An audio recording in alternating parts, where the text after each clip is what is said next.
So you want to become smart. In most of the world, you're told that it takes 12 years of school, plus 4 years of college, plus 6 years of graduate school to become smart. But what you actually become is homeless. That's not even a joke.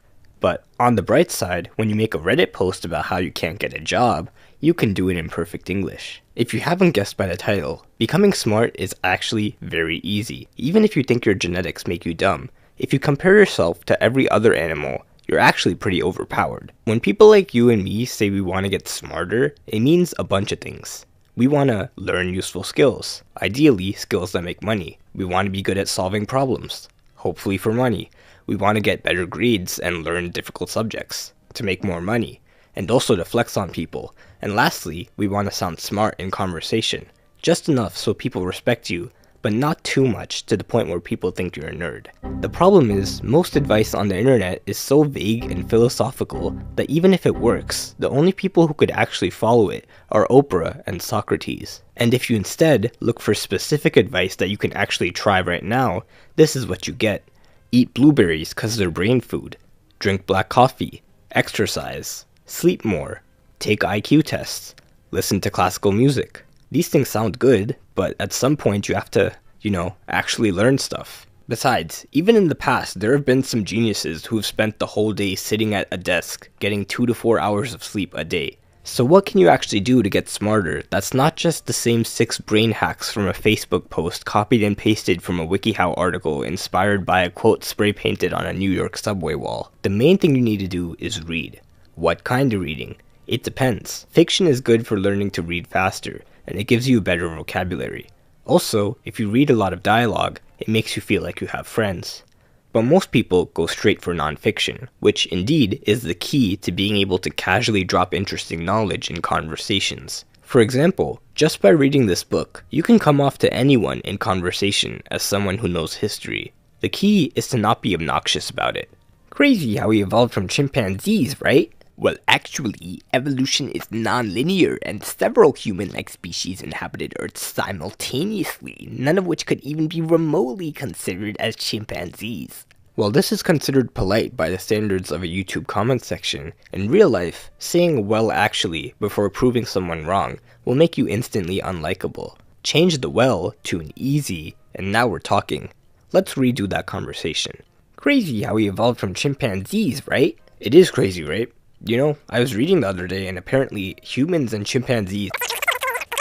I always thought we evolved from them, but I guess we just evolved side by side. You can be smart while also being humble and also sounding like you touch grass. The key is to teach people what you know without making them sound dumb. This way, people will actually learn from you, which will make them see you as smart and respectable. Now, how do you find these books? It's actually really easy. You don't have to read the same 5 books everyone tells you to read. Just think of a topic you want to learn about, like cleaning. Now Google books about cleaning. Here's one that looks good. Usually, these books cost money, but if your finger slips, you might accidentally end up on this website, and you might accidentally search for the title of the book, and by chance, click on the first link, and oh no, accidentally downloaded a file, and opened it with the appropriate ebook viewer. Well, now that you have the book, you'll also find that not only can you pick out interesting tidbits to use in conversations, but you can also learn many useful skills. There are 10 things you should know before you learn a skill. 1. Unless you practice the skill, your brain will think it's useless and forget it. 2. You only have to know 20% of the knowledge to master 80% of the skill. So I guess we could just move on. This is called the learning curve. It's a graph of how good you get at a skill over time. As you can see, just by practicing a little bit, you can make a lot of progress in the beginning. But you have to practice. No one ever learned how to tie a tie by watching how to tie a tie. You only learn how to tie a tie by watching how to tie a tie while tying a tie. The same applies to reading. Books only make you smart if you give your brain a reason to remember the stuff in the book. So once you read the chapter on cleaning a bedroom, go ahead and clean a bedroom. Doesn't even have to be your bedroom. Just clean one. And now, you'll never forget it. But let's just imagine that's something that you can't practice right now. Like, imagine you're reading a book about cars, and then you see this diagram of how to jumpstart a dead car with a good car. Ideally, you'll read about it, and then go practice it. But not everyone has 2 cars lying around to practice on. But you can still practice it by just imagining.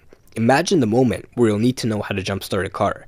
Put yourself in the situation, find a video, and pretend that's your car. By imagining the whole process from start to finish, you just convinced your brain that you used all that information, and now you'll remember it. Meanwhile, the person who just looked at the diagram and tried to memorize it still won't know what to do if they ever had to jumpstart a car.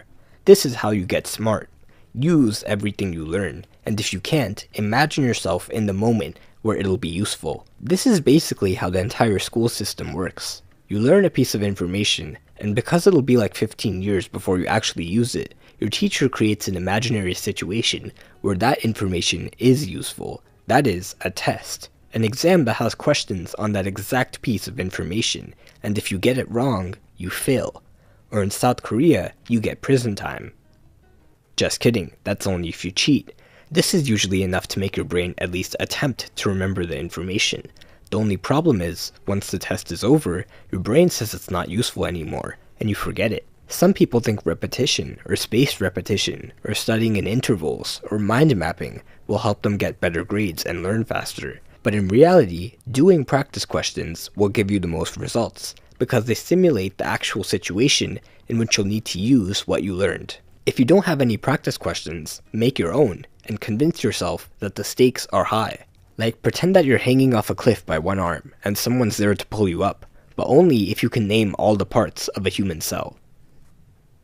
Learning information and making it seem useful to your brain is all you need to get smart. And this is why textbooks are the S-tier format for becoming smart as fast as possible.